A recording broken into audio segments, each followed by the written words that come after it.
Hai guys, namaku Shelly. Hari ini aku bakal ceritain ke kalian tentang perjalanan fitness aku.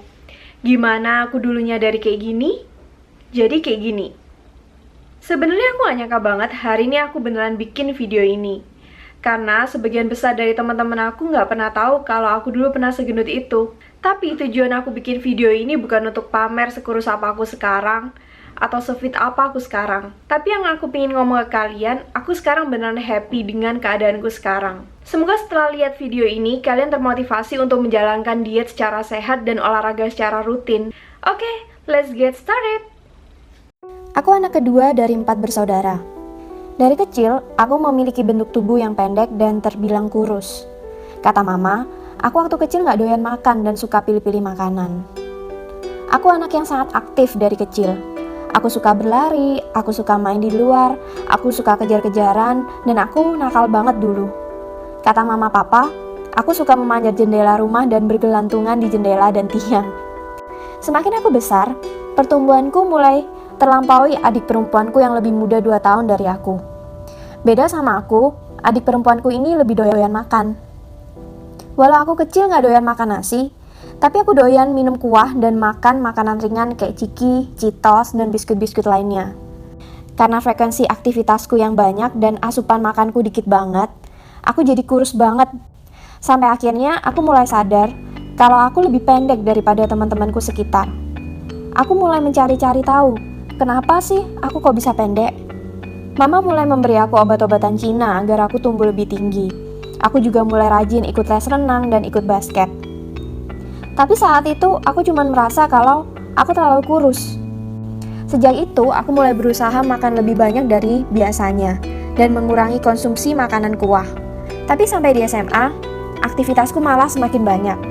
Aku fokus di tim basket inti sekolah dan mengharuskan latihan minimal 2 kali seminggu dengan porsi yang berat. Selain itu, aku ikut OSIS, paduan suara, kursus pelajaran, dan beberapa kursus lainnya.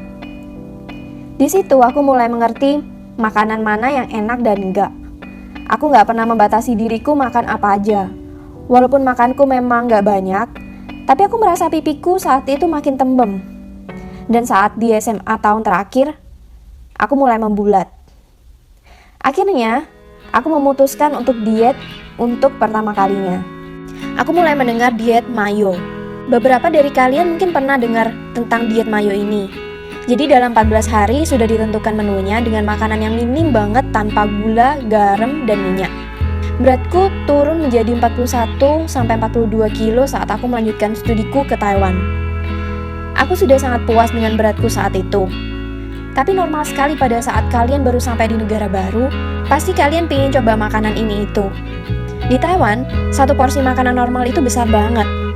Tiap kali makan, aku harus share berdua dengan temanku. Dan makanan-makanan di Taiwan itu makanan yang sangat tinggi lemaknya dan full dengan karbohidrat. Sulit banget nggak naik berat badannya pada saat kalian sampai pertama kali di Taiwan. Tapi terkadang nggak semua teman mau diajak sharing makanan. Aku pun juga semakin malas untuk pergi keluar makan. Aku lebih suka pergi ke koperasi sekolah untuk membeli snack-snack ringan. Aku waktu itu mikir, daripada beli makan nasi tapi nggak habis, mending aku beli snack aja. Udah enak, aku juga nggak harus buang-buang makanan kan. Tapi aku nggak tahu kalau sebenarnya snack itu adalah processed food dengan tinggi kalori dan tinggi lemak. Pelan-pelan beratku mulai naik dan aku mulai takut untuk timbang berat badan. Pada saat itu beratku mulai mencapai 48-49 kg. Pipiku sudah kelihatan bulat banget. Perutku juga mulai buncit, paha dan lenganku juga mulai membesar. Apalagi winter pertamaku di Taiwan. Karena cuaca dingin malah membuat kamu tuh pingin makan terus. Sampai saat 3 bulan sebelum kembali ke Indonesia untuk pertama kalinya, aku takut kalau keluarga dan teman-temanku bakal kaget melihat aku segendut ini. Aku mulai memutuskan untuk diet lagi. Aku mulai menjauhi makanan snack ringan dan aku mulai makan secara normal. Aku mengurangi nasi putih dan makan secara teratur. 1 bulanan sebelum kembali Indonesia, dietku lumayan sukses. Beratku kembali mencapai 42-43 saat itu. Aku juga mulai percaya diri dengan memakai baju-baju dengan lengan kutang dan rok di atas lutut. Sebelum pulang ke Indonesia, aku mengunjungi Hong Kong dengan roommateku yang orang Hong Kong juga. Hampir tiap hari aku makan enak di sana. Dan secara nggak sadar, perutku pun juga mulai membesar dan membuncit lagi. Pada saat aku sampai di Indonesia, sepertinya beratku mulai mencapai 45 kilograman. Keluargaku juga bilang aku gendutan dibandingkan sebelum aku berangkat ke Taiwan. Keesokan harinya, sesudah dari Hong Kong, aku dan keluarga berangkat ke Cina untuk berlibur. Badanku capek banget waktu itu. Aku hampir menghabiskan waktuku untuk tidur selama di Cina. Karena ikut tur, kita hampir selalu makan di restoran Chinese food. Makanan di Cina juga sangat berminyak dan sangat asin. Sepertinya dietku sia-sia. Beratku mulai kembali ke angka 47-48 kilo. Aku waktu itu sangat bingung kenapa dietku seperti yoyo diet ya. Bentar naik, bentar turun, kemudian naik lagi. Sampai saat itu aku kembali ke Taiwan untuk meneruskan studiku di universitas. Pipiku sangat besar sekali waktu itu. Makanku tidak teratur. Aku nggak pernah olahraga dan tidak pernah menjaga makan lagi. Gak lama setelah masuk universitas, aku punya pacar. Karena aku pingin tampil lebih cantik di depannya, aku mulai diet lagi. Aku mencoba diet seperti dietku sebelumnya, mengurangi nasi dan tidak nyemil terlalu banyak. Aku nggak menyangka, aku yang dulunya kecil, kurus, pada saat itu aku benar-benar merasa sebagai cewek gendut. Pada saat liburan sekolah summer holiday, aku nggak pulang ke Indonesia. Aku memutuskan untuk cari kerja sampingan. Aku bekerja di pabrik pembuat kue bulan. Karena pekerjaan pabrik mengharuskan kita untuk berdiri selama 6-8 jam sehari, dan juga makanan di pabrik kurang menggugah selera, selama 3 bulan liburan itu beratku turun perlahan dengan sendirinya. Aku mulai masuk tahun kedua di universitas. Saat itu aku masih tetap menjalankan dietku, mengurangi nasi, mengurangi nyemil, dan makan malam sebelum jam 7 malam. Pacar aku saat itu kasih bocoran ke aku cara sukses dietnya, yaitu Quaker Oat. Dan aku mulai mencoba diet Quaker Oat ini. Sehari aku makan cuma 2 kali. Siang aku makan terserah. Malamnya aku cuma makan oatmeal dan minum air putih yang sangat banyak. Dan diet cara itu membuahkan hasil. Beratku turun perlahan-lahan. Saat itu beratku mencapai 41 kilo. Lengan dan kakiku mengecil. Aku waktu itu happy banget dengan berat badanku. Tapi aku berpikir, apa aku bakal selamanya diet kayak gini ya? Kalau misalnya aku kembali makan secara normal, apa aku bakal balik gendut lagi? Liburan sekolah aku pergi ke Australia untuk mencari teman baikku yang sekolah di sana. Gak dikit keluarga teman-temanku saat itu bilang kalau aku pada saat itu kurusan. Setelah pulang dari Australia, aku berlibur ke Jakarta bersama keluarga. Berat badanku saat itu juga masih sekitar 41-42 kilo. Aku merasa dietku saat itu berhasil dan aku puas dengan keadaanku. Gak lama setelah itu aku kembali ke Taiwan dan musim dingin pun datang. Seperti musim dingin sebelumnya, hawa dingin tuh membuat aku pingin mengunyah sesuatu. Apalagi liburan musim dingin pada saat itu aku gak pulang ke Indo. Aku part-time di kantor menggantikan temanku yang pulang Indo. Perlahan aku gak sadar ternyata berat badanku naik saat itu. Tapi karena aku tahu pada saat liburan musim panas, teman-teman dekatku dari Indo akan datang main ke Taiwan, aku mulai menggunakan cara dietku sebelumnya. 3 bulan selama liburan musim panas, aku diet seperti itu sambil bekerja part-time. Dan dietku termasuk berhasil. Berat badanku turun seperti awal menjadi 41-42 kilo. Tidak lama setelah aku kembali ke Taiwan lagi setelah liburan, aku putus dengan pacarku. Di awal bulan pertama, beratku semakin turun. Kemudian datanglah musim dingin, di mana nafsu makanku semakin bertambah. Bisa dibilang pada saat itu aku meluapkan kekesalan dan kesedihanku lewat makanan. Dan akhirnya pada akhir tahun, pipiku mulai membulat lagi. Dan masuklah liburan musim dingin. Aku pergi ke Korea selama sebulan dengan temanku. Dan aku dan temanku berjalan-jalan mencoba makan makanan khas Korea di luar. Aku gak usah menimbang berat badanku, tapi aku tahu beratku pada saat itu mungkin naik mencapai 47-48 kg. Perutku mulai membuncit, pipiku mulai membulat, dan aku cuma bisa menghibur diri sendiri. Gak apa-apa, mumpung liburan di Korea, nanti balik ke Taiwan baru diet lagi. Dan setelah pulang ke Korea, aku mulai diet lagi. Dietku kali ini juga hampir sama dengan sebelumnya, tapi aku mulai berolahraga. Aku memaksa diriku untuk kardio hampir setiap hari. Sekitar 3 bulan aku diet, beratku mulai turun. Aku akan makan saat aku lapar, dan sebisa mungkin aku makan sesedikit mungkin. Di bulan-bulan sebelum wisuda, hampir ada pesta berturut-turut untuk merayakan graduation dari berbagai pihak berbeda. Karena aku merasa aku sudah cukup menahan diri selama itu, aku mulai membiarkan diriku untuk menikmati makanan.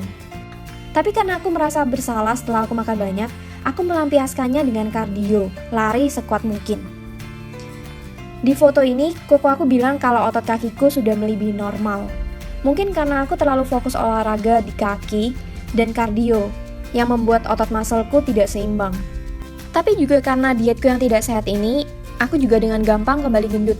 Di hari wisudaku, bukannya aku malah tampil cantik, tapi pipiku benar-benar bulat akibat beberapa pesta terakhir dan makanku yang kurang sehat. Masuklah liburan musim panas lagi. Karena aku berhasil masuk S2 jurusan International Business, setelah liburan musim panas, aku akan kembali masuk sekolah yang baru, lingkungan yang baru, dan teman-teman yang baru.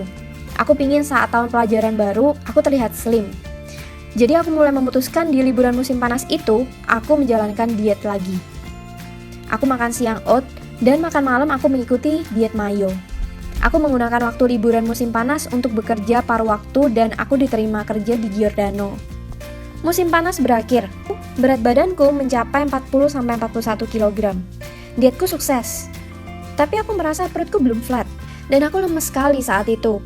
Gak ada tenaga karena kekurangan makan.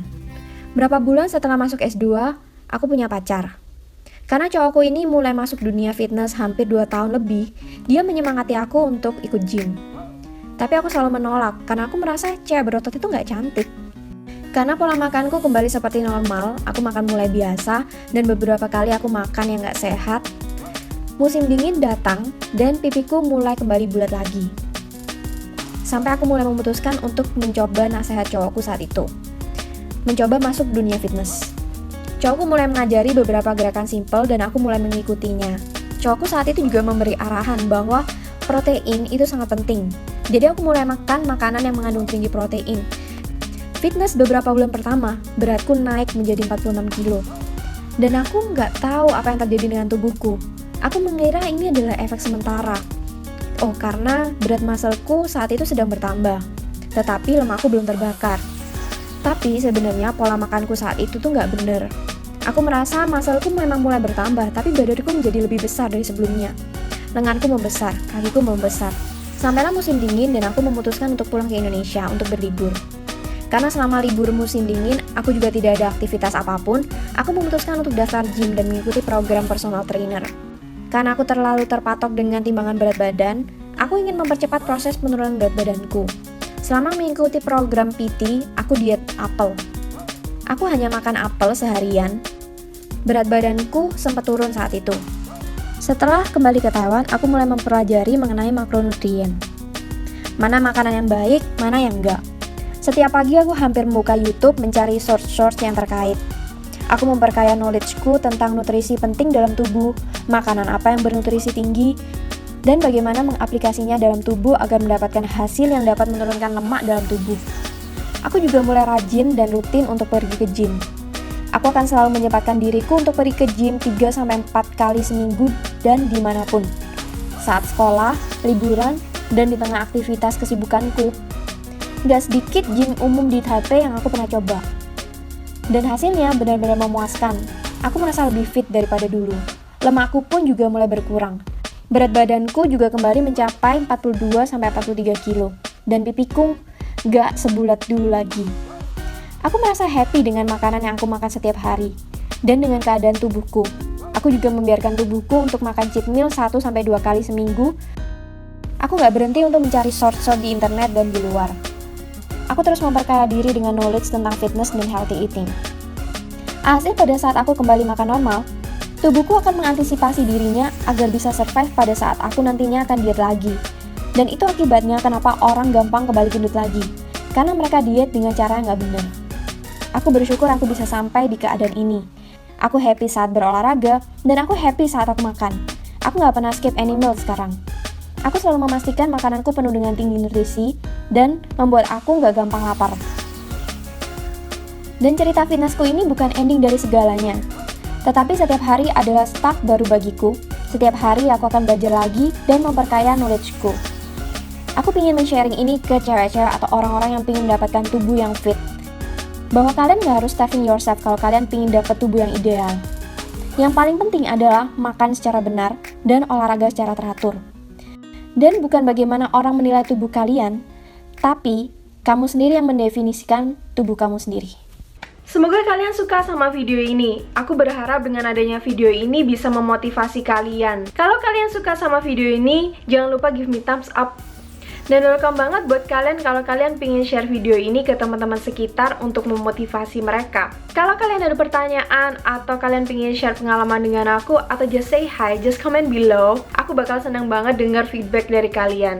Dan yang terakhir, jangan lupa subscribe YouTube channel aku ya, karena aku butuh dukungan dari kalian untuk bisa konsisten di YouTube channel ini. Aku bakal upload video setiap hari Minggu sekali, jadi stay tune ya. Kalian juga bisa komen atau request video di bawah. Alright guys, until next time, aku Shelly. Be fit without starving yourself. Bye!